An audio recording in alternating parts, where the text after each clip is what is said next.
Hi అండి అందరికీ. ఈరోజు నేను ఏం తింటున్నానో తెలుసా? Chicken fry biryani.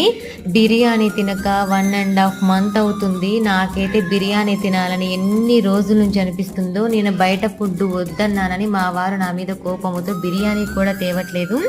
ఫైనల్గా నేను ఎదురు చూసి నా కళ్ళు కాయలు కాచి వెళ్ళి నాకు బిర్యానీ తినాలనిపిస్తుందని చెప్పేసరికి వెంటనే వెళ్ళి చికెన్ ఫ్రై బిర్యానీ తీసుకొచ్చి నా ముందైతే పెట్టాడు.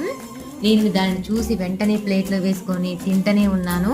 అది చచ్చిన కోడే కదా, ఎక్కడికి పోదు, నిమ్మలంగా తిను అని చెప్పినా కూడా నేను ఆలోచించకుండా ఆ టేస్ట్ని ఆస్వాదించుకుంటా ఆ ముక్కను నోట్లో వేసుకొని తింటున్నా. అబ్బాయి ఎంత బాగుందో. బయట తెచ్చిన బిర్యానీ ఎందుకు ఇంత టేస్టీగా ఉంటుందో నాకైతే తెలియదు. అండ్ బిర్యానీ తినడం అనేది ఒక ఆర్ట్ కదా, అదైతే నేను మా వారి దగ్గర నుంచి నేర్చుకున్నాను. ఇంతకీ మీలో ఎంతమందికి బిర్యానీ అంటే ఇష్టమో నాకైతే కామెంట్ చేయండి. నా వీడియోని లైక్ చేసి షేర్ చేసి సబ్స్క్రైబ్ చేయండి. Bye bye.